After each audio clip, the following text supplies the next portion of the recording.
ਦਸਾਂਝ ਸਾਹਿਬ ਜੀ ਆਨ, good morning. ਬਹੁਤ ਮਿਹਰਬਾਨੀ ਬਹੁਤ ਦਸਾਂਝ ਜੀ ਤੇ ਸਾਂਝਾ ਪੰਜਾਬ ਰੇਡੀਓ ਤੇ ਟੈਲੀਵਿਜ਼ਨ ਦੇ ਸਾਰੇ ਦਰਸ਼ਕਾਂ ਤੇ ਸਰੋਤਿਆਂ ਨੂੰ ਸੁਸ਼ੀਲ ਦਸਾਂਝ ਦੀ ਟਿੱਕਰੀ ਬਾਰਡਰ ਕੁੰਡਲੀ ਬਾਰਡਰ ਤੋਂ ਬਹੁਤ ਬਹੁਤ ਪਿਆਰ ਭਰੀ ਸਤਿ ਸ਼੍ਰੀ ਅਕਾਲ ਜੀ, ਆਦਾਬ ਤੇ ਨਮਸਕਾਰ ਜੀ। ਦੋਸਤੋ ਕਰਾਂਗੇ ਕੁਝ ਗੱਲਾਂ ਬਾਤਾਂ ਕਿਸਾਨ ਅੰਦੋਲਨ ਬਾਰੇ ਵੀ ਤੇ ਕੁਝ ਹੋਰ ਵੀ। ਜੇ ਤੁਹਾਡੇ ਮਨ 'ਚ ਵੀ ਕੋਈ ਸਵਾਲ ਹੋਵੇ ਤਾਂ ਤੁਸੀਂ ਸਟੂਡੀਓ ਲਾਈਨ ਤੇ ਕਾਲ ਕਰੋ, ਆਪਣਾ ਸੰਖੇਪ ਦੇ ਵਿੱਚ ਸਵਾਲ ਸਾਡੇ ਨਾਲ ਸਾਂਝਾ ਕਰੋ। ਅਸੀਂ ਕੋਸ਼ਿਸ਼ ਕਰਾਂਗੇ ਕਿ ਜਿੰਨੀ ਕੁ ਸਾਡੇ ਕੋਲ ਸਮਝ ਆਉਦੇ ਮੁਤਾਬਕ ਉਹਦਾ ਜਵਾਬ ਦੇਈਏ। ਇਸ ਵਾਲਾ ਕੀ ਪ੍ਰੋਗਰਾਮ ਸ਼ੁਰੂ ਕਰੀਏ ਨਿਊਜ਼ ਸੈਗਮੈਂਟ ਜਿਹੜਾ ਸਾਡਾ, ਤੇ ਇੱਕ ਉਦਾਸ ਖਬਰ ਬਹੁਤ ਸਾਂਝੀ ਕਰਨੀ ਹੈ। ਹੁਣੇ ਮੈਨੂੰ ਪਿੰਡ ਦੁਸਾਂਝ ਕਲਾਂ ਤੋਂ ਖਬਰ ਮਿਲੀ ਹੈ ਕਿ ਸਾਡੇ ਬਜ਼ੁਰਗ ਜਿਹੜੇ ਦਰਸ਼ਨ ਸਿੰਘ ਦੁਸਾਂਝ ਰਿਸ਼ੀਆਂ ਦੇ ਉਹ ਨਹੀਂ ਰਹੇ। ਹੁਣੇ ਖਬਰ ਆਈ ਹੈ ਤੇ ਅਸੀਂ ਸਾਂਝਾ ਪੰਜਾਬ ਪਰਿਵਾਰ ਵੱਲੋਂ ਉਹਨਾਂ ਦੇ ਪਰਿਵਾਰ ਨਾਲ ਗਹਿਰੇ ਦੁੱਖ ਦਾ ਇਜ਼ਹਾਰ ਕਰਦੇ ਹਾਂ ਜੀ। ਬਹੁਤ ਅਸੀਂ ਵੀ ਦਸਾਂਝ ਪਰਿਵਾਰ ਦੇ ਨਾਲ ਇਸ ਗਹਿਰੇ ਦੁੱਖ ਵਿੱਚ ਸ਼ਰੀਕ ਹੁੰਦੇ ਹਾਂ ਕਿ ਦਰਸ਼ਨ ਸਿੰਘ ਦੁਸਾਂਝ ਹੁਣੀ ਰਿਖੀਆਂ ਦੇ ਜਿਨ੍ਹਾਂ ਨੂੰ ਕਹਿੰਦੇ ਨੇ ਤੇ ਉਹ ਸਾਡੇ ਵਿੱਚ ਨਹੀਂ ਰਹੇ, ਤੇ ਅਸੀਂ ਪਰਿਵਾਰ ਦੇ ਨਾਲ ਇਸ ਉਹਨਾਂ ਦੇ ਔਖੀ ਘੜੀ ਦੇ ਵਿੱਚ ਉਹਨਾਂ ਦੇ ਨਾਲ ਹਾਂ ਹਰ ਵੇਲੇ। ਜੀ ਮੈਂ ਨਾਲ ਹੀ ਦੱਸਦਾ ਕਿ ਉਹਦਾ ਪੂਰਾ ਪਰਿਵਾਰ ਜਿਹੜਾ ਆ ਕਿਸਾਨ ਅੰਦੋਲਨ ਦੇ ਵਿੱਚ ਸਰਗਰਮ ਹੈ ਜੀ। ਉਹਨਾਂ ਦਾ ਬੇਟਾ ਜਿਹੜਾ ਛੋਟਾ ਬੇਟਾ ਪਲਵਿੰਦਰ ਸਿੰਘ ਉਹ ਲਗਾਤਾਰ ਉੱਥੇ ਸਾਡੇ ਨਾਲ ਹੀ ਕੁੰਡਲੀ ਸਿੰਘੂ ਬਾਰਡਰ ਤੇ ਬਣਿਆ ਹੋਇਆ, ਪਰ ਹੁਣ ਉਹ ਚਲੇ ਗਏ ਨੇ ਵਾਪਸ ਪਿੰਡ ਜਦੋਂ ਉਹਨਾਂ ਨੂੰ ਖਬਰ ਮਿਲੀ ਹੈ। ਸੋ ਅਸੀਂ ਇੱਕ ਵਾਰ ਫਿਰ ਗਹਿਰੇ ਦੁੱਖ ਦਾ ਇਜ਼ਹਾਰ ਕਰਦੇ ਹਾਂ ਤੇ ਪਰਿਵਾਰ ਦੇ ਨਾਲ ਦਿਲੀ ਹਮਦਰਦੀ ਵੀ ਸਾਂਝਾ ਪੰਜਾਬ ਨੂੰ ਪੇਸ਼ ਕਰਦੇ ਹਾਂ ਜੀ। ਬਹੁਤ ਦਸਾਂਝ ਸਾਹਿਬ, ਅਸੀਂ ਕਿਸਾਨ ਅੰਦੋਲਨ ਦੀ ਗੱਲਬਾਤ ਕਰਾਂਗੇ, ਪਰ ਸਾਡੇ ਗੁਆਂਢੀ ਮੁਲਕ USA ਦੇ ਵਿੱਚ ਨਵੇਂ ਰਾਸ਼ਟਰਪਤੀ ਦਾ ਸਹੁੰ ਚੁੱਕ ਸਮਾਗਮ ਹੋਣਾ ਇਸ ਹਫ਼ਤੇ, ਤਾਂ ਸਿਕਿਉਰਿਟੀ ਇੰਨੀ ਟਾਈਟ ਹੈ ਕਿ ਕਦੇ ਅੱਜ ਤੇ ਇਹੋ ਜਿਹਾ ਨਹੀਂ ਹੋਇਆ। 125 ਲੋਕਾਂ ਨੂੰ ਗ੍ਰਿਫਤਾਰ ਕੀਤਾ, ਬਹੁਤ ਸਾਰੇ ਲੋਕਾਂ ਕੋਲੇ ਗੰਨਾ ਤੇ ਧਮਾਕਾ ਖੇਸ ਸਮੱਗਰੀ ਜਿਹੜੀ ਆ ਉਹ ਫੜੀ ਗਈ ਹੈ, ਜਿਹੜਾ ਕਿ ਖਦਸ਼ਾ ਪਾਇਆ ਜਾ ਰਿਹਾ ਕਿ ਇਸ ਸਹੁੰ ਚੁੱਕ ਸਮਾਗਮ ਦੇ ਵਿੱਚ ਅਮਰੀਕਾ ਭਰ ਦੇ ਵਿੱਚ ਜਿਹੜੀ ਗੋਲੀਆਂ ਚੱਲਣ ਦੀ ਘਟਨਾ ਵਾਪਰ ਸਕਦੀਆਂ ਨੇ। ਬਿਲਕੁਲ, ਮੈਂ ਇਸੇ ਕਰਕੇ ਬਹੁਤ ਹੀ ਸਖਤ ਕਿਸਮ ਦੀ ਸਿਕਿਉਰਿਟੀ ਹੈ ਜੀ। ਜਿਵੇਂ 6 ਜਨਵਰੀ ਨੂੰ ਪਾਰਲੀਮੈਂਟ ਦੇ ਅੰਦਰ ਤੇ ਬਾਹਰ ਜਿਹੜੀ ਵਾਇਲੈਂਸ ਹੋਈ ਸੀ, ਤੇ ਉਸ ਤੋਂ ਬਾਅਦ ਹੀ ਸਾਰੇ ਜਿਹੜੀਆਂ ਸਟੇਟਸ ਹੈਗੀਆਂ 50 ਦੀਆਂ 50 ਜੀ ਤੇ ਰਾਜਧਾਨੀ ਅਮਰੀਕਨ ਰਾਜਧਾਨੀ ਦੇ ਵਿੱਚ ਬੜੇ ਸਖਤ ਸੁਰੱਖਿਆ ਪ੍ਰਬੰਧ ਕਰਵਾਏ ਗਏ ਸੀ। 6000 ਨੈਸ਼ਨਲ ਮਿਲਟਰੀ ਗਾਰਡ ਦੇ ਨਾਲ ਕੁੱਲ ਮਿਲਾ ਕੇ 15000 ਪੁਲਿਸ ਮੁਲਾਜ਼ਮ ਜਿਹੜੇ ਆ ਉਹ ਰਾਜਧਾਨੀ ਵਾਸ਼ਿੰਗਟਨ ਦੇ ਚੱਪੇ ਤੇ ਨਜ਼ਰ ਇਸ ਵੇਲੇ ਰੱਖ ਰਹੇ ਆ। ਸੀਕ੍ਰੀਟ ਸਰਵਿਸ ਤੇ ਫੈਡਰਲ ਏਜੰਸੀ ਤੋਂ ਇਲਾਵਾ ਐਡਵਾਂਸ ਡਾਇਰੈਕਟਿਵ ਜਿਹੜੇ ਸਰਵੇਲਾਂਸ ਹੈਗੇ ਆ ਉਹ ਅਲਰਟ ਮੋਡ ਤੇ ਹੈ, ਤੇ ਇਹ ਅਗਲੇ 30 ਦਿਨ ਤੱਕ ਇਹ ਸਾਰੀਆਂ ਸਿਕਿਉਰਿਟੀ ਦੇ ਅੱਗੇ ਰਹਿਣਗੀਆਂ। ਤੇ ਵਾਸ਼ਿੰਗਟਨ DC ਦੇ ਬਾਹਰਲੇ ਹਿੱਸਿਆਂ ਦੇ ਵਿੱਚ ਵੀ ਸਪੈਸ਼ਲ ਆਪਰੇਸ਼ਨ ਕੀਤੀ ਗਈ ਹੈ, ਜਿਨ੍ਹਾਂ ਤੇ ਚੜ੍ਹਨਾ ਇੱਕ ਕਿਸਮ ਦਾ ਨਾਮੁਮਕਿਨ ਹੈ। ਤੋਂ ਪ੍ਰੈਜ਼ੀਡੈਂਟ ਜਿਹੜੇ ਇਲੈਕਟ ਹੋਏ ਨੇ ਜੋ ਬਾਈਡਨ, ਉਹਨਾਂ ਨੇ 20 ਜਨਵਰੀ ਨੂੰ ਅਮਰੀਕਾ ਦੇ 40ਵੇਂ ਰਾਸ਼ਟਰਪਤੀ ਦੇ ਤੌਰ ਤੇ ਸਹੁੰ ਚੁੱਕਣੀ ਹੈ, ਤੇ ਇਸ ਦਿਨ ਨੂੰ ਜਿਹੜਾ ਉੱਤੇ ਇਨਾਗਰੇਸ਼ਨ ਡੇ ਕਿਹਾ ਜਾਂਦਾ ਹੈ। ਇਨਾਗਰੇਸ਼ਨ ਡੇ ਤੇ ਆਮ ਤੌਰ ਤੇ ਲੱਖਾਂ ਲੋਕ ਇਕੱਠੇ ਹੁੰਦੇ ਆ। ਹਾਲਾਂਕਿ ਕਰੋਨਾ ਵਾਇਰਸ ਦੀ ਵਜ੍ਹਾ ਕਰਕੇ ਇਸ ਵਾਰ ਇਹ ਸਮਾਗਮ ਜਿਹੜਾ ਪਹਿਲਾਂ ਵਾਂਗ ਸ਼ਾਨਦਾਰ ਜਾਂ ਬਹੁਤ ਹੀ ਵੱਡਾ ਸਮਾਗਮ ਨਹੀਂ ਹੋਏਗਾ, ਨਾ ਹੀ ਪਹਿਲਾਂ ਵਾਂਗ ਇੰਨੀਆਂ ਭੀੜਾਂ ਜਿਹੜੀਆਂ ਉੱਥੇ ਇਕੱਠੀਆਂ ਹੋਣੀਆਂ। ਫਿਰ ਵੀ ਜਿਹੜੀ ਜੋ ਬਾਈਡਨ ਦੀ ਟੀਮ ਹੈ ਉਹਨੇ ਦੱਸਿਆ ਕਿ ਇਸ ਵਾਰ 1000 ਤੋਂ ਲੈ ਕੇ 1200 ਦੇ ਕਰੀਬ ਲੋਕ ਜਿਹੜੇ ਇਸ ਸੈਰਾਮਨੀ ਦੇ ਵਿੱਚ ਸ਼ਿਰਕਤ ਕਰਨਗੇ। ਸੋ ਬੜੇ ਵੱਡੇ ਪੱਧਰ ਤੇ ਸਿਕਿਉਰਿਟੀ ਦੇ ਇੰਤਜ਼ਾਮ ਨੇ। ਸਖਤ ਕਿਸਮ ਦਾ ਪ੍ਰੋਟੋਕਾਲ ਜਿਹੜਾ ਆ ਵਾਲ ਸਟਰੀਟ ਜਰਨਲ ਇਹ ਦੱਸ ਰਿਹਾ ਹੈ ਕਿ ਸਾਰੇ ਜਿਹੜੇ ਮਹਿਮਾਨ ਹੈ ਉਹਨਾਂ ਵਾਸਤੇ ਵੀ ਸਖਤ ਕਿਸਮ ਦਾ ਹੈਲਥ ਪ੍ਰੋਟੋਕਾਲ ਵੀ ਰਹਿਣਾ ਆ। ਹੈਲਥ ਪ੍ਰੋਟੋਕਾਲ ਨੂੰ ਜਿਹੜਾ ਫਾਲੋ ਕਰਨ ਦੀ ਜ਼ਿੰਮੇਵਾਰੀ ਵੀ chief medical adviser doctor David Kinsler ਨੂੰ ਜਿਹੜੀ ਹੈ ਦਿੱਤੀ ਗਈ ਹੈ। ਸੋ ਬਹੁਤ ਜ਼ਿਆਦਾ ਸਖਤੀ ਵੀ ਹੈ, ਚੌਕਸੀ ਵੀ ਹੈ। ਉਹ ਜਿਹੜਾ ਇੱਕ ਖਤਰਾ ਆ ਜਿੱਦਾਂ ਤੁਸੀਂ ਕਿਹਾ ਉਹ ਬਰਕਰਾਰ ਹੈ। ਸੋ ਉਹਦੇ ਮੱਦੇਨਜ਼ਰ ਹੀ ਸਾਰੇ ਇੰਤਜ਼ਾਮ ਜਿਹੜੇ ਆ ਕੀਤੇ ਗਏ ਨੇ ਜੀ।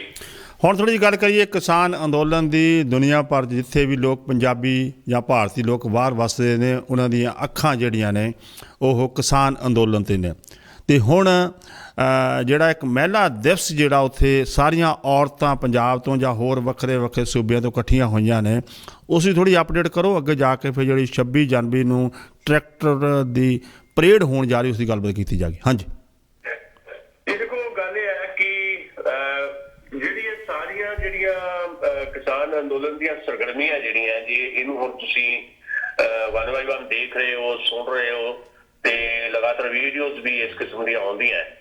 ਤਾਂ ਇੱਕ ਬੜੀ ਇੰਪੋਰਟੈਂਟ ਗੱਲ ਜਿਹੜੀ ਹੈ ਉਹ ਇਹ ਹੈ ਕਿ ਇਹਨੂੰ ਹੁਣ ਪੜਾਅਵਾਰ ਜਿਹੜਾ ਕਿਸਾਨ ਸੰਘਰਸ਼ ਨੂੰ ਜਿਹੜਾ ਕਰ ਦਿਆ ਗਿਆ, ਇਹਦੀਆਂ ਸਟੇਜਸ ਕੁਝ ਬਣਾ ਦਿੱਤੀਆਂ ਗਈਆਂ।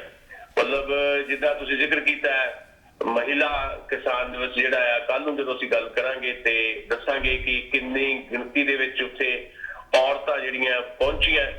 ਅੱਜ ਇੱਥੋਂ ਚੰਡੀਗੜ੍ਹ ਤੋਂ ਵੀ ਬਕਾਇਦਾ ਯੂਨੀਵਰਸਿਟੀ ਤੋਂ ਸਾਡੀਆਂ ਬੱਚੀਆਂ ਜਿਹੜੀਆਂ ਆ ਉਹ 2 ਬੱਸਾਂ ਲੈ ਕੇ ਗਈਆਂ, ਜਿਹਦੇ 'ਚ ਸਾਡੀਆਂ ਲੜਕੀਆਂ, ਸਾਡੀਆਂ ਜਿਹੜੀਆਂ ਵਿਦਿਆਰਥਣਾਂ ਇੱਥੇ ਪੜ੍ਹ ਰਹੀਆਂ ਤੇ ਕੁਝ ਸੀਨੀਅਰ ਸਿਟੀਜ਼ਨ ਵੀ ਉਹਨਾਂ ਦੇ ਨਾਲ ਗਏ ਨੇ।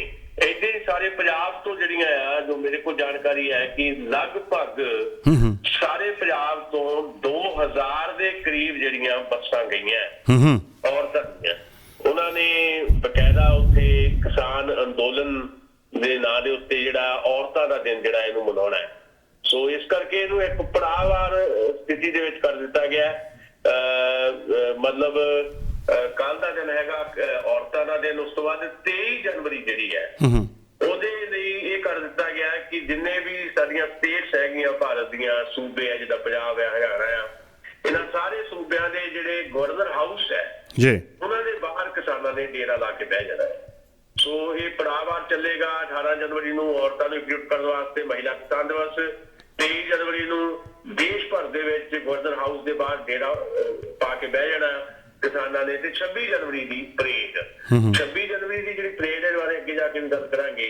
ਉਹਦੇ ਲਈ 24 ਜਨਵਰੀ ਤੋਂ ਹੀ, ਯਾਨੀ 23 ਤੋਂ ਬਾਅਦ ਫਿਰ 24 ਤੋਂ ਹੀ ਟਰੈਕਟਰ ਜਿਹੜੇ ਆ ਉਧਰ ਨੂੰ ਤੁਰ ਪੈਣਗੇ ਤੇ ਬੜੀ ਵੱਡੀ ਪੱਧਰ ਤੇ ਉਹ ਪਰੇਡ ਜਿਹੜੀ ਹੈ ਉਹਨੂੰ ਇੱਕ ਰਣਨੀਤਿਕ ਤੌਰ ਦੇ ਉੱਤੇ ਡਿਜ਼ਾਈਨ ਕਰ ਲਿਆ ਗਿਆ। ਜੀ ਬਹੁਤ ਇਸੇ ਨਾਲ ਹੁਣ ਇਹ ਕਿਹਾ ਜਾ ਰਿਹਾ ਹੈ ਕਿ ਸਰਕਾਰ ਨਹੀਂ ਚਾਹੁੰਦੀ ਕਿ 26 ਤਰੀਕ ਨੂੰ ਟਰੈਕਟਰ ਮਾਰਚ ਹੋਵੇ, ਪਰ ਕਿਸਾਨ ਲੀਡਰਾਂ ਵੱਲੋਂ ਨਵੀਂ ਰਣਨੀਤੀ ਕੀ ਦੱਸੀ ਗਈ ਹੈ, ਕਿਉਂਕਿ ਇਸ ਦੇ ਨਾਲ ਸੇਫਟੀ ਦਾ ਪੂਰਾ ਧਿਆਨ ਰੱਖਿਆ ਜਾਏਗਾ। ਉਸ ਦੇ ਨਾਲ ਸ਼ਾਂਤਮਈ ਸੰਘਰਸ਼ ਹੋਣਾ ਚਾਹੀਦਾ, ਕੋਈ ਵਿਅਕਤੀ ਇਸ ਵਿੱਚ ਸ਼ਰਾਰਤ ਨਾ ਕਰੇ।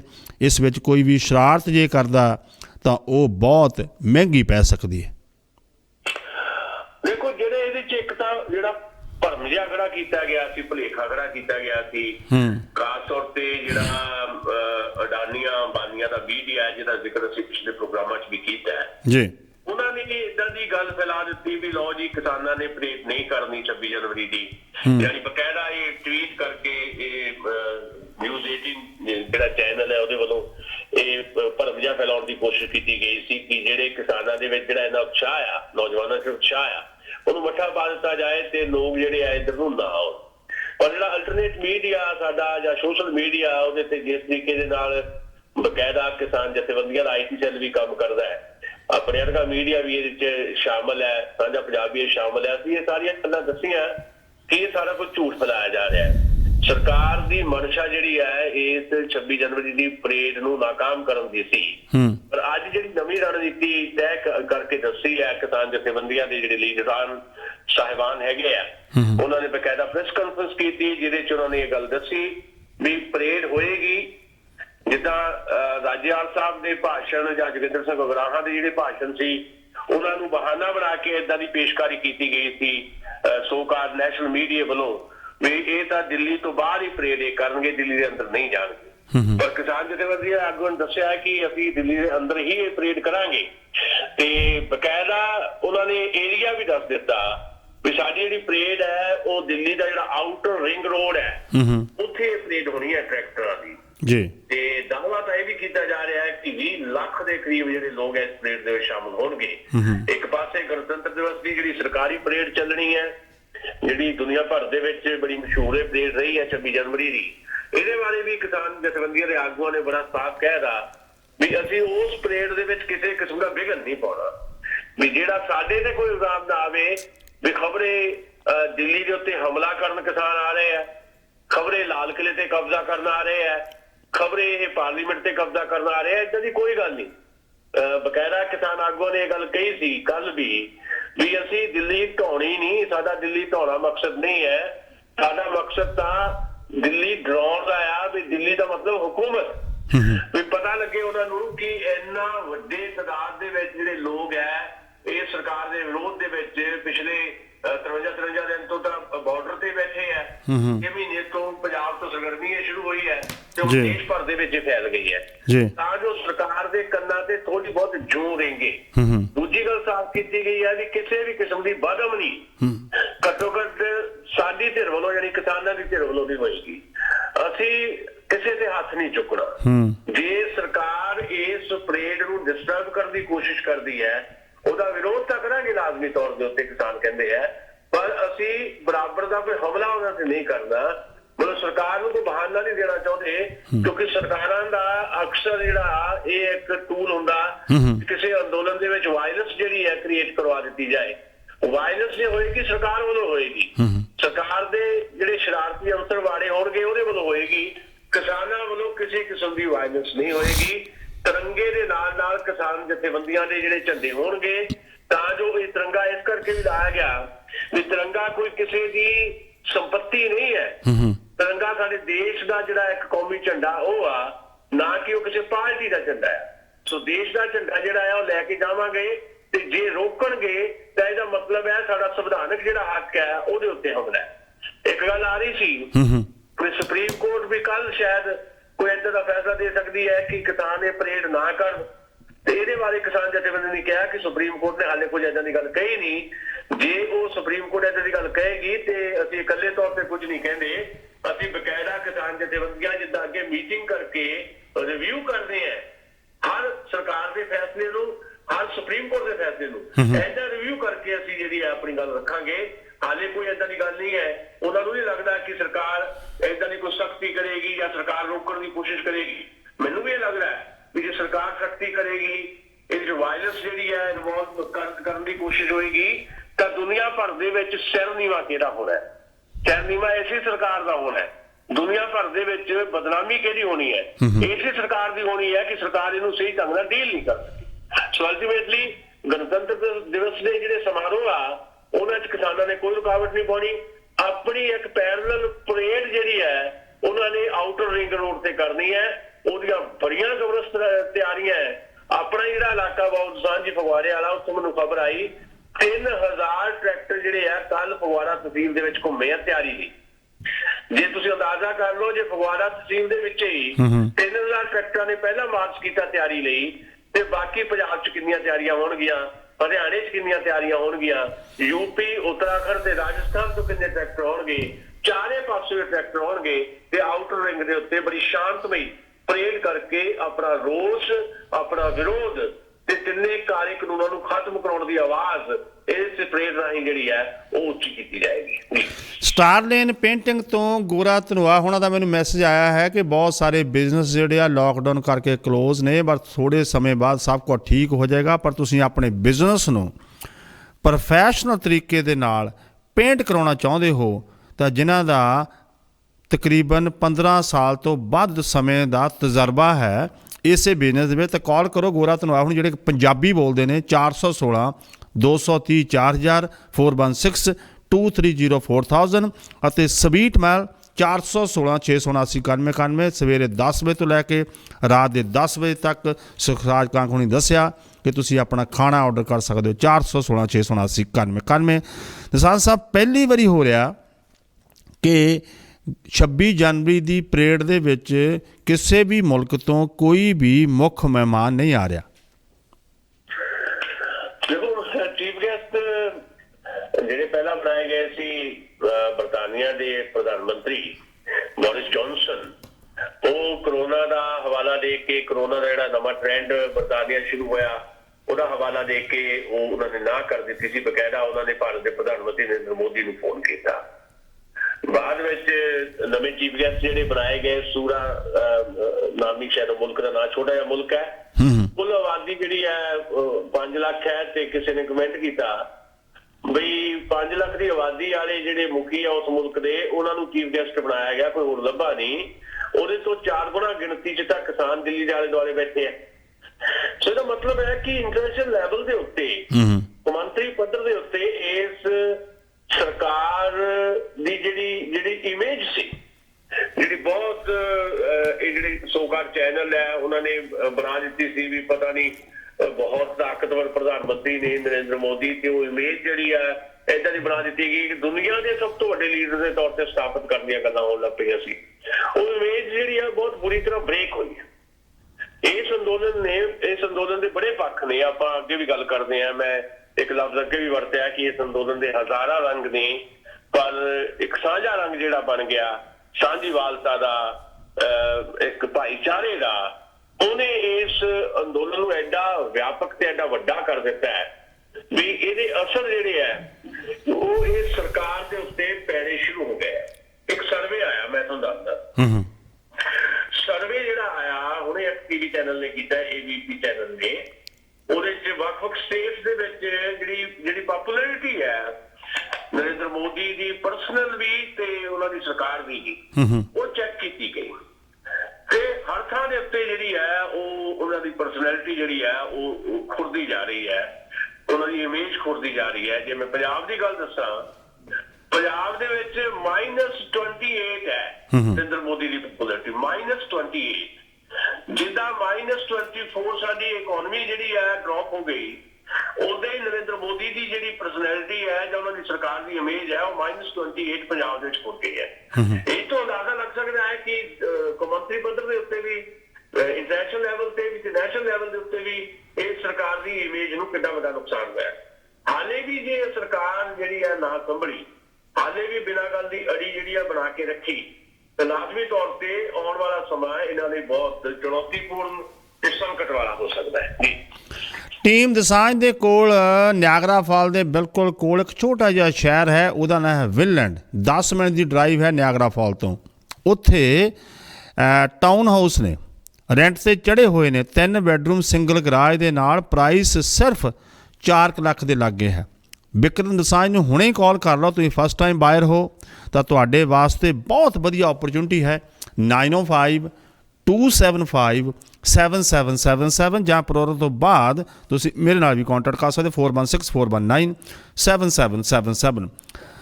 ਦਸਾਂਝ ਸਾਹਿਬ, ਬਾਹਰਲੇ ਮੁਲਕਾਂ ਦੇ ਵਿੱਚੋਂ ਬਹੁਤ ਸਾਰੇ ਲੋਕ ਜਿਹੜੇ ਨੇ ਉਹ ਪੈਸੇ ਇਕੱਠੇ ਕਰ ਰਹੇ ਨੇ, ਪਰ ਕਿਸਾਨ ਜਥੇਬੰਦੀਆਂ ਨੇ ਕਿਹਾ ਸੀ ਕਿ ਸਾਨੂੰ ਕਿਸੇ ਵੀ ਵਿਅਕਤੀ ਤੋਂ ਪੈਸੇ ਦੀ ਲੋੜ ਨਹੀਂ ਹੈ।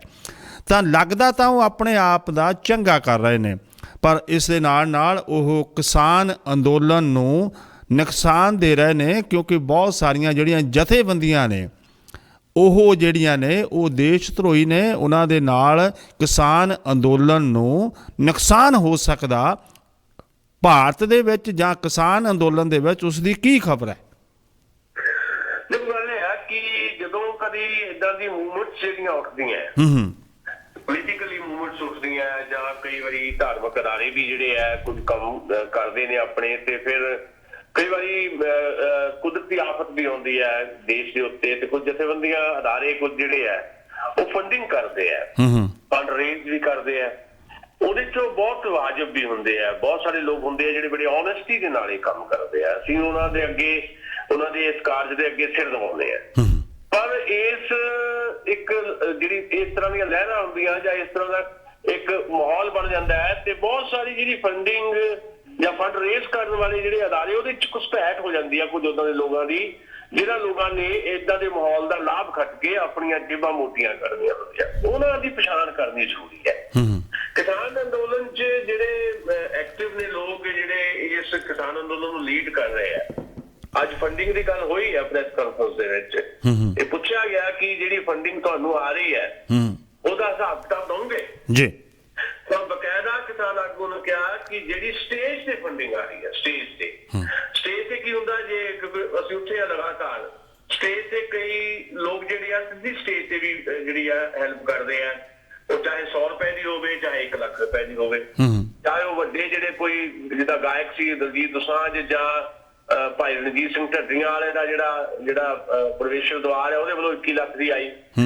ਤੇ ਉਹ ਸਟੇਜ ਵਾਲੀ ਗੱਲ ਜਿਹੜੀ ਹੋਈ ਆ, ਉਹਦੇ ਚ ਕਿਸਾਨ ਆਗੂ ਨੇ ਬੜਾ ਸਾਫ਼ ਕਹਿਤਾ ਵੀ ਸਟੇਜ ਤੇ ਜਿੰਨੀ ਵੀ ਫੰਡਿੰਗ ਆਈ ਹੈ ਉਹਦਾ ਵਾਈਟ ਪੇਪਰ ਜਾਰੀ ਹੋਏਗਾ, ਵੀ ਕਿੱਥੋਂ ਕਿੰਨੀ ਫੰਡਿੰਗ ਆਈ ਹੈ, 100 ਰੁਪਏ ਤੋਂ ਲੈ ਕੇ ਜਿੰਨੀ ਮਰਜ਼ੀ ਵੱਡੀ ਉਹ ਫੰਡਿੰਗ ਆਈ ਹੋਵੇ ਉਹ ਹੋਏਗਾ ਜਾਰੀ। ਪਰ ਉਹ ਫੰਡਿੰਗ ਯੂਜ਼ ਕਿੱਥੇ ਹੋਣੀ ਹੈ, ਜਦੋਂ ਇਹ ਸਵਾਲ ਹੋਇਆ ਤਾਂ ਉਹਨਾਂ ਨੇ ਕਿਹਾ ਸਾਰੇ ਪੈਸੇ ਜਿਹੜੇ ਹੈ ਉਹ ਜਿਹੜੇ ਕਿਸਾਨ ਅੰਦੋਲਨ ਦੇ ਦੌਰਾਨ ਸ਼ਹੀਦ ਹੋ ਗਏ ਉਹਨਾਂ ਦੇ ਪਰਿਵਾਰਾਂ ਦੀ ਮਦਦ ਲਈ ਵਰਤੇ ਜਾਣਗੇ। ਬਕਾਇਦਾ ਦੱਸਿਆ ਜਾਊਗਾ ਕਿੱਥੋਂ ਕਿੰਨੇ ਪੈਸੇ ਆਏ ਆ। ਇਸ ਅੰਦੋਲਨ 'ਚ ਉਹਨਾਂ ਪੈਸਿਆਂ ਚੋਂ ਜਿਹੜੇ ਰੂਟੀਨ ਦੇ ਖਰਚੇ ਉਹਦੇ 'ਚ ਇੱਕ ਵੀ ਪੈਸਾ ਨਹੀਂ ਖਰਚਿਆ ਜਾਏਗਾ। ਅਗਲੀ ਗੱਲ ਪੁੱਛੀ ਗਈ ਵੀ ਜਿਹੜੇ ਪਿੰਡਾਂ 'ਚੋਂ ਲੋਕ ਆ ਰਹੇ ਆ, ਉੱਥੇ ਪਿੰਡਾਂ ਦੇ ਵਿੱਚ ਵੱਖ-ਵੱਖ ਜਥੇਬੰਦੀਆਂ ਵੀ ਫੰਡ ਜਿਹੜੀਆਂ ਉਹ ਇਕੱਠੇ ਕਰਦੀਆਂ, ਜਾਂ ਬਾਹਰਲੇ ਦੋਸਤਾਂ ਨੇ ਵੀ ਜਿਹੜੀਆਂ ਵੱਖ-ਵੱਖ ਪਿੰਡਾਂ ਦੇ ਨਾਲ ਜੁੜੇ ਹੋਏ ਲੋਕ ਹੈ ਉਹ ਫੰਡਿੰਗ ਭੇਜਦੇ ਆ, ਤੇ ਉਹਦੇ ਬਾਰੇ ਵੀ ਉਹਨਾਂ ਨੇ ਬੜਾ ਸਪਸ਼ਟ ਕਹਿ ਦਿੱਤਾ ਵੀ ਜਿਹੜੇ ਪਿੰਡਾਂ ਦੇ ਵਿੱਚੋਂ ਲੋਕ ਆਉਂਦੇ ਨੇ ਟਰੈਕਟਰ ਲੈ ਕੇ, ਟਰਾਲੀਆਂ ਲੈ ਕੇ, ਬੱਸਾਂ ਲੈ ਕੇ, ਉਹ ਸਾਰਾ ਖਰਚ ਪਾਣੀ ਜਿਹੜਾ ਆ ਉਹ ਪਿੰਡ ਲੈਵਲ ਦੇ ਉੱਤੇ ਪਿੰਡਾਂ ਦੀਆਂ ਯੂਨਿਟਸ ਜਿਹੜੇ ਆ ਉਹ ਕਰਦੇ ਆ। ਉਹ ਸਟੇਜ ਵੱਲੋਂ ਉਹਦੀ ਕੋਈ ਜਾਣਕਾਰੀ ਨਹੀਂ ਦਿੱਤੀ ਜਾਏਗੀ। ਉਹ ਹਰ ਕਿਸਾਨ ਜਥੇਬੰਦੀ ਆਪਣੇ ਤਰੀਕੇ ਦੇ ਨਾਲ ਆਪਣਾ ਕੰਮ ਕਰ ਰਹੀ ਹੈ। ਸੋ ਬਾਹਰਲੀਆਂ ਜਿਹੜੀਆਂ ਕੁਝ ਸੰਸਥਾਵਾਂ ਨੇ, ਅਦਾਰੇ ਨੇ, ਜਾਂ ਕੁਝ ਨਿੱਜੀ ਤੌਰ ਦੇ ਉੱਤੇ ਜਿਹੜੇ ਲੋਕ ਪੈਸੇ ਇਕੱਠੇ ਕਰਦੇ ਨੇ ਏਦਾਂ ਦੀਆਂ ਲਹਿਰਾਂ ਦੇ ਨਾਂ ਦੇ ਉੱਤੇ, ਉਹਨਾਂ ਚੋਂ ਜਿਹੜੇ ਬੜੇ ਪੋਜ਼ਿਟਿਵ ਤਰੀਕੇ ਦੇ ਨਾਲ, ਸਹੀ ਤਰੀਕੇ ਦੇ ਨਾਲ ਇਸ ਅੰਦੋਲਨ ਦੇ ਜਿਹੜੇ ਪੀੜਤ ਪਰਿਵਾਰ ਹੈ ਉਹਨਾਂ ਤੱਕ ਉਹ ਪਹੁੰਚਾਉਂਦੇ ਨੇ, ਉਹਨਾਂ ਨੂੰ ਸਲਾਮ ਹੈ। ਪਰ ਜਿਹੜੇ ਇਹਦੇ ਨਾਂ ਦੇ ਉੱਤੇ ਆਪਣੀਆਂ ਹੱਡੀਆਂ ਖੋਲ ਕੇ ਬੈਠ ਗਏ, ਉਹਨਾਂ ਨੂੰ ਤੁਸੀਂ ਪਛਾਣਨਾ। ਸਾਡੇ ਸੁਣਨ ਵਾਲੇ, ਸਾਨੂੰ ਦੇਖਣ ਵਾਲੇ ਉਹ ਇਹਨਾਂ ਚੀਜ਼ਾਂ ਦੀ ਪਛਾਣ ਕਰਨ, ਕਿਉਂਕਿ ਕਿਸਾਨ ਜਥੇਬੰਦੀਆਂ ਨੇ ਬਾਰ-ਬਾਰ ਸਾਫ਼ ਕੀਤਾ ਹੈ ਵੀ ਸਾਨੂੰ ਇੱਥੇ ਇੱਕ ਵੀ ਪੈਸੇ ਦੀ ਜ਼ਰੂਰਤ ਨਹੀਂ ਹੈ। ਬਹੁਤ ਵੱਡੇ ਪੱਧਰ ਦੇ ਉੱਤੇ ਲੋਕ ਵੈਸੇ ਮਦਦ ਕਰ ਰਹੇ ਹੈ। ਅੰਦੋਲਨ ਕਿੱਦਾਂ ਚੱਲ ਰਿਹਾ ਤੁਸੀਂ ਦੇਖ ਲਓ ਵੀ ਲੰਗਰ ਲੱਗ ਰਹੇ ਨੇ, ਹਰ ਚੀਜ਼ ਜਿਹੜੀ ਹੈ ਉਹਦੀ ਉੱਤੇ ਪੂਰਤੀ ਜਿਹੜੀ ਹੋ ਰਹੀ ਹੈ, ਕਿਸੇ ਚੀਜ਼ ਦੀ ਕਮੀ ਨਹੀਂ ਹੈ। ਪਹਿਲਾਂ ਜਿਹੜੇ ਪੰਜਾਬ ਤੋਂ ਬਾਹਰਲੇ ਬਾਰਡਰ ਸੀਗੇ, ਗਾਜ਼ੀਪੁਰ, ਰਾਜਸਥਾਨ ਵਾਲਾ ਬਾਰਡਰ ਜਾਂ ਪਲਵਲ, ਉੱਥੇ ਥੋੜੀ ਕਮੀ ਪੇਸ਼ੀ ਸੀ, ਉਹ ਵੀ ਠੀਕ ਹੋ ਗਈ ਹੈ। ਸੋ ਲੋਕ ਆਪ ਬਾਹਰ ਬਹੁਤ ਮਦਦ ਕਰ ਰਹੇ ਨੇ। ਉਹ ਕਿਸਾਨ ਜਥੇਬੰਦੀਆਂ ਕੋਲ ਸਿੱਧਾ ਕੁਝ ਨਹੀਂ ਜਾ ਰਿਹਾ। ਉਹਦੇ 'ਚ ਜੋ ਸਟੇਜ ਤੇ ਆ ਰਿਹਾ ਉਹਦੇ ਵਾਸਤੇ ਵਾਈਟ ਪੇਪਰ ਵੀ ਜਾਰੀ ਹੋਏਗਾ, ਤੇ ਉਹਦਾ ਕੱਲਾ ਜਿਹੜਾ ਖਰਚਾ ਹੈ, ਕਿੱਥੇ ਕਿਹੜੇ ਪੀੜਤ ਪਰਿਵਾਰ ਨੂੰ ਕਿੰਨੇ ਪੈਸੇ ਦਿੱਤੇ ਗਏ ਜਾਂ ਦਿੱਤੇ ਜਾਣੇ ਆ, ਉਹ ਸਾਰੀ ਜਾਣਕਾਰੀ ਆਪਣੇ ਕੋਲ ਜ਼ਰੂਰ ਆਉਣ ਵਾਲੇ ਸਮੇਂ 'ਚ ਅਵੇਲੇਬਲ ਹੋਏਗੀ ਜੀ। ਜੇ ਕੋਈ ਬਾਹਰਲੀ ਸੰਸਥਾ ਇਹ ਆਪਣਾ ਪ੍ਰੈਸ ਰਿਲੀਜ਼ ਭੇਜਦੀ ਆ ਲੋਕਾਂ ਨੂੰ ਕਿ ਜਿਹੜਾ ਵਿਅਕਤੀ ਇੰਡੀਆ ਗੇਟ ਦੇ ਉੱਤੇ ਜਾ ਕੇ ਖਾਲਿਸਤਾਨ ਦਾ ਝੰਡਾ ਲਹਿਰਾਏਗਾ ਉਸ ਨੂੰ ਅਸੀਂ 2.5 ਲੱਖ US$ ਦੇਵਾਂਗੇ, ਉਸ ਦੇ ਨਾਲ ਵੀ ਕਿਸਾਨ ਅੰਦੋਲਨ ਦੇ ਉੱਤੇ ਢਾਹ ਲੱਗਦੀ ਹੈ, ਨੁਕਸਾਨ ਤਾਂ ਹੁੰਦਾ ਹੀ ਹੈ। ਗੱਲਬਾਤ ਤੁਰਦੀ ਹੈ ਕਿ ਕਿਸਾਨਾਂ ਲਈ ਇਸ ਦਾ ਨੁਕਸਾਨ ਹੋ ਸਕਦਾ। ਦੇਖੋ ਇਹ ਜਿਹੜੇ ਬੰਦੇ ਨੇ ਇਹਨਾਂ ਨੇ 2020 ਦਾ ਵੀ ਤੁਹਾਨੂੰ ਪਤਾ ਹੀ ਹੈ, ਉਹ ਸਾਰਾ ਠੋਸ ਹੋ ਚੁੱਕਾ ਉਹਨਾਂ ਦਾ। 2020 ਦਾ ਗਿਆ ਪੱਟੀ 'ਚ, ਤੇ ਉਹਦੇ ਨਾਂ ਦੇ ਉੱਤੇ ਜਿੱਦਾਂ ਕੁਝ ਇਲਾਕਿਆਂ ਦੇ ਵਿੱਚ ਪੰਜਾਬ ਦੇ ਵਿੱਚ ਇੱਕ ਦੋ ਥਾਵਾਂ ਦੇ ਉੱਤੇ SDM ਦੇ ਆਫਿਸ ਵਗੈਰਾ ਮੋਗਾ ਏਰੀਆ 'ਚ ਖਾਸ ਤੌਰ ਦੇ ਉੱਤੇ ਝੰਡੇ ਚਲਾਉਣ ਦੀਆਂ ਗੱਲਾਂ ਹੋਈਆਂ, ਚਲਾਏ ਗਏ, ਬਾਹਰ ਵਿੱਚ ਲੋਕ ਫੜੇ ਗਏ, ਤੇ ਉਹਨਾਂ ਲੋਕਾਂ ਦਾ ਕਦੇ ਕਿਸੇ ਨੇ ਸਾਰ ਲਈ ਹੋਵੇ। ਕੋਈ ਲੋਕ ਹੁੰਦੇ ਆ ਕੁਝ ਇਸ ਕਿਸਮ ਦੇ ਜਿਹੜੇ ਉਕਸਾਹਟ ਵਿੱਚ ਆ ਜਾਂਦੇ ਆ ਜਾਂ ਲਾਲਚ ਵਿੱਚ ਆ ਜਾਂਦੇ ਆ। ਜਿਹੜੇ ਲੋਕ ਫੜੇ ਗਏ ਸੀ ਉਹਨਾਂ ਨੇ ਕਿਹਾ ਸੀ ਵੀ ਸਾਨੂੰ ਪੈਸੇ ਦੀ ਲੋੜ ਸੀ, ਉਦੋਂ $1500 ਦਾ ਐਲਾਨ ਕੀਤਾ ਸੀ ਇਸੇ ਸੰਸਥਾ ਨੇ, ਔਰ $2.5 ਲੱਖ ਦਾ ਆ। ਕਿਸੇ ਦੀ ਪਹਿਲੀ ਗੱਲ ਤਾਂ ਇਹਨੂੰ ਕੋਈ ਪੰਜਾਬ ਦੇ ਵਿੱਚ ਕੋਈ ਬਹੁਤ ਜ਼ਿਆਦਾ ਜਾਂ ਦੇਸ਼ ਦੇ ਵਿੱਚ ਕੋਈ ਬਹੁਤ ਜ਼ਿਆਦਾ ਇਹਨਾਂ ਚੀਜ਼ਾਂ ਨੂੰ ਨਹੀਂ ਚੁੱਕ ਰਿਹਾ, ਕੋਈ ਇਹਨੂੰ ਬੋਦਰ ਨਹੀਂ ਕਰ ਰਿਹਾ।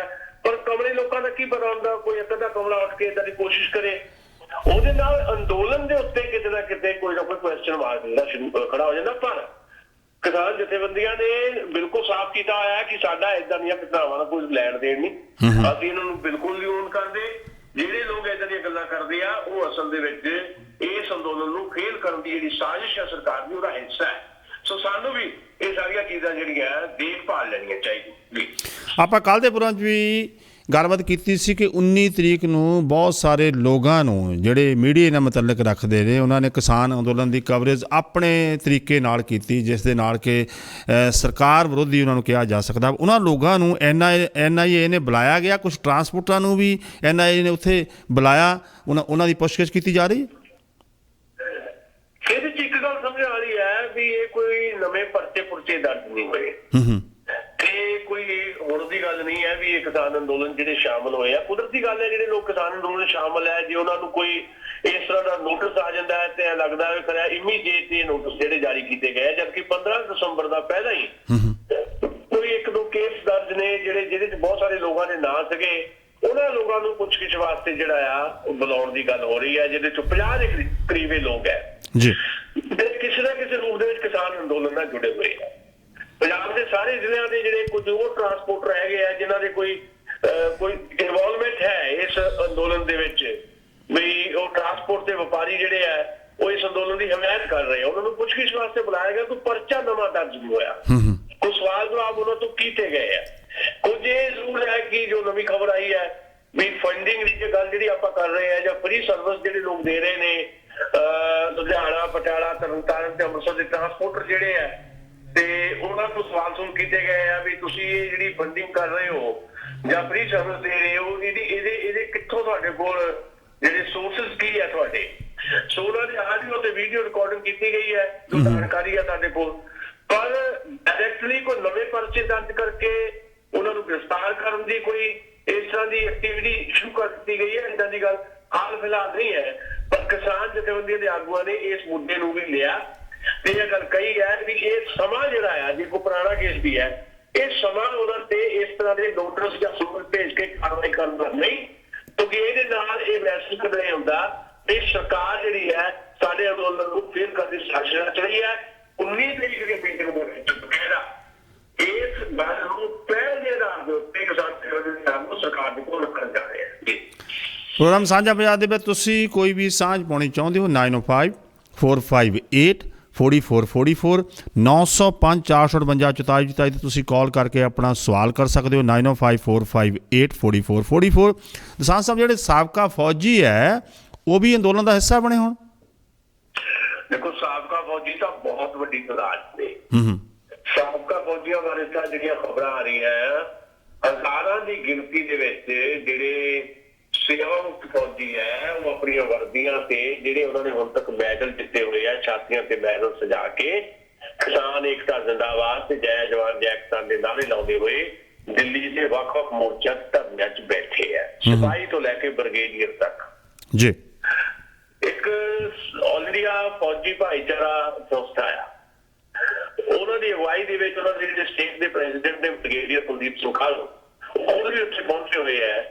ਉਹਨਾਂ ਨੇ ਇਹ ਗੱਲ ਕਹੀ ਹੈ ਕਿ 1965 ਜਦੋਂ ਜੰਗ ਹੋਈ ਸੀ 1965 ਦੀ ਤਾਂ ਪੰਜਾਬ ਦੇ ਹਰਿਆਣੇ ਦੇ ਕਿਸਾਨ ਸੀਗੇ, ਹਰਿਆਣਾ ਤਾਂ ਚਲੋ ਚਾਹ 'ਚ ਬਣਿਆ, ਪੰਜਾਬ ਦੇ ਕਿਸਾਨ ਸੀਗੇ ਜਿਨ੍ਹਾਂ ਨੇ ਆ ਕੇ ਮੋਰਚਿਆਂ ਤੇ ਸਾਡੀ ਹਰ ਤਰ੍ਹਾਂ ਦੀ ਮਦਦ ਕੀਤੀ ਸੀ। ਇਹ ਸਾਡੇ ਭਰਾ ਨੇ ਔਰ ਸਾਡੀ ਲੋੜ ਹੈ ਕਿ ਅਸੀਂ ਇਹਨਾਂ ਦੀ ਮਦਦ ਕਰੀਏ। ਹਜ਼ਾਰਾਂ ਦੀ ਗਿਣਤੀ ਸੇਵਾ ਮੁਕਤ, ਪਰ ਸੇਵਾ ਮੁਕਤ ਤੋਂ ਬਿਨਾਂ ਮੈਂ ਤੁਹਾਨੂੰ ਬੜੀ ਕਮਾਲ ਦੀ ਗੱਲ ਦੱਸਦਾ ਕਿ ਜਿਹੜੇ ਇਸ ਵੇਲੇ ਸਰਵਿਸ ਦੇ ਵਿੱਚ ਹੈਗੇ ਆ ਫੌਜੀ ਉਹ ਵੀ ਇਸ ਅੰਦੋਲਨ 'ਚ ਆਏ ਆ। ਮੇਰੇ ਕੋਲ ਗਿਣਤੀ ਆ ਵੀ 150 ਦੇ ਕਰੀਬ ਫੌਜੀ ਜਿਹੜੇ ਛੁੱਟੀ ਲੈ ਕੇ ਆ ਗਏ, ਵਰਦੀਆਂ ਪਾ ਕੇ ਉਹ ਵਲੰਟੀਅਰ ਦੀ ਸੇਵਾ ਨਿਭਾ ਰਹੇ ਆ। ਜਿਹੜੇ ਦਿੱਲੀ ਦੇ ਵਿੱਚ 26 ਜਨਵਰੀ ਦੀ ਆਪਾਂ ਪਰੇਡ ਕਰ ਰਹੇ ਆ ਉਹਦੇ 'ਚ ਇੱਕ ਰਿਪੋਰਟ ਆਈ ਵੀ ਜਿਹੜੇ 26 ਜਨਵਰੀ 'ਚ ਤੈਨਾਤ ਕੀਤੇ ਹੋਏ ਨੇ ਫੌਜੀ ਜਵਾਨ ਉਹ ਕਹਿ ਰਹੇ ਆ ਵੀ ਇਹ ਸਰਕਾਰ ਨੂੰ ਸਮਝ ਜਾਣਾ ਚਾਹੀਦਾ ਵੀ ਕਿਸਾਨਾਂ ਦੀ ਗੱਲ ਕਿਉਂ ਨਹੀਂ ਮੰਨਦੀ ਸਰਕਾਰ।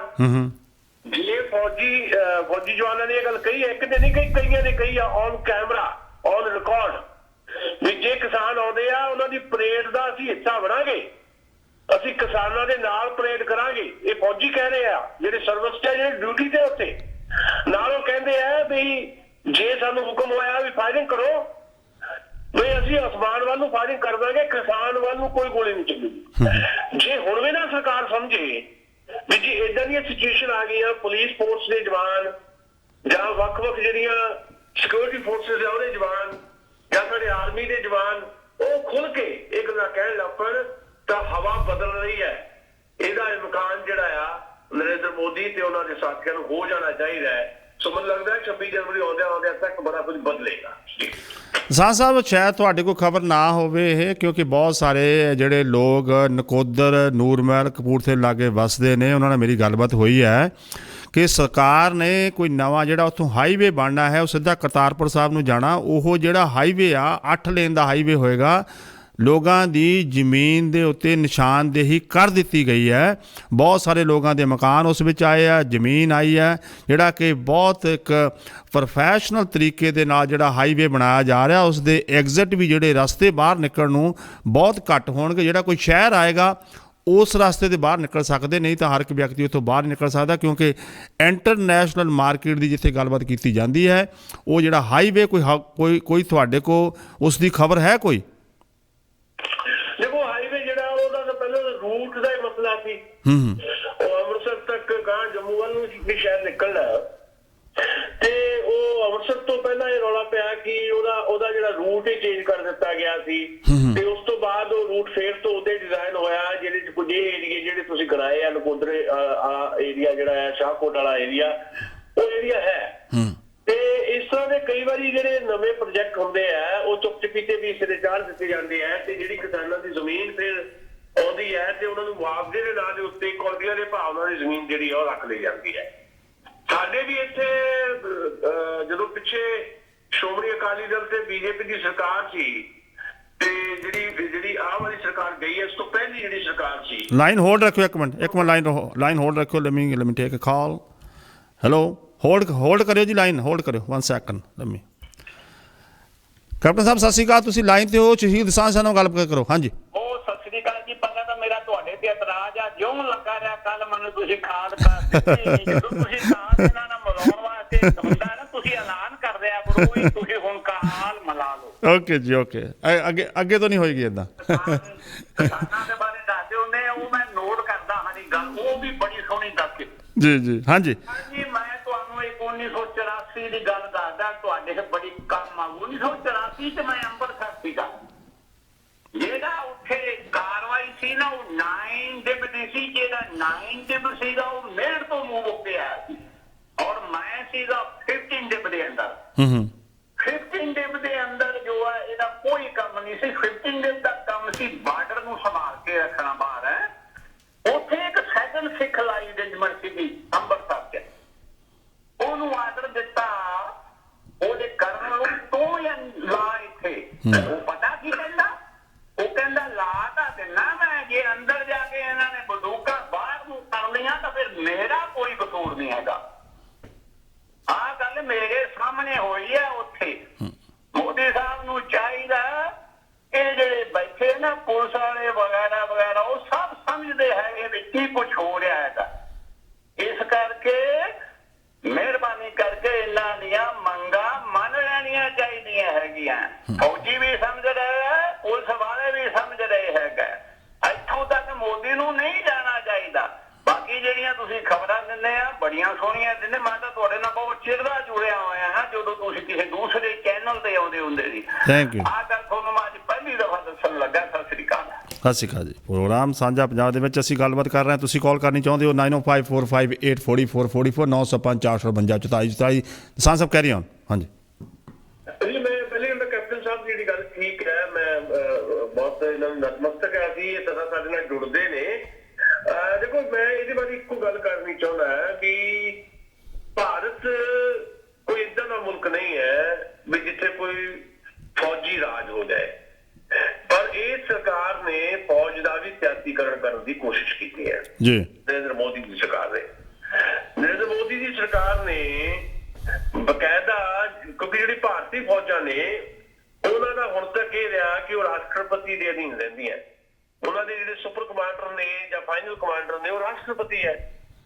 ਇਹਨਾਂ ਨੇ ਚੀਫ ਆਫ ਸਿਕਿਉਰਿਟੀ ਬਣਾ ਕੇ ਇੱਕ ਵਿਪਨ ਰਾਵਤ ਨੂੰ, ਉਹ ਤਾਕਤ ਵੀ ਰਾਸ਼ਟਰਪਤੀ ਕੋ ਜਿਹੜੀ ਸੀਗੀ ਉਹ ਵੀ ਕਮਜ਼ੋਰ ਕਰ ਦਿੱਤੀ, ਯਾਨੀ ਉਹ ਪੀਐਮਓ ਦੇ ਅੰਡਰ ਕਰ ਲਈ ਸਾਰੀ। ਯਾਨੀ ਪ੍ਰਧਾਨ ਮੰਤਰੀ ਨਰਿੰਦਰ ਮੋਦੀ ਫੌਜ ਨੂੰ ਵੀ ਆਪਣੇ ਹੱਥਾਂ 'ਚ ਲੈਣ ਦੀ ਕੋਸ਼ਿਸ਼ ਦੇ ਵਿੱਚ ਹੈਗੇ ਆ।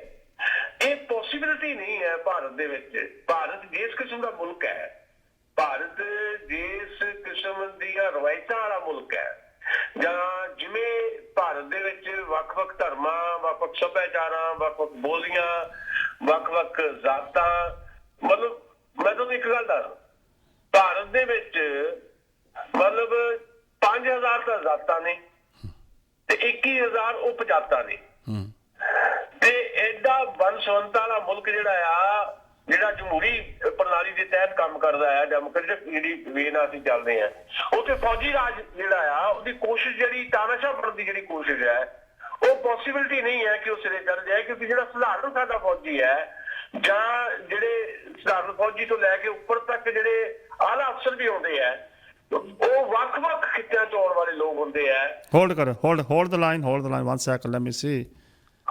ਹੋਲਡ ਕਰਿਓ ਜੀ, ਹੋਲਡ ਦ ਲਾਈਨ। ਹਾਂਜੀ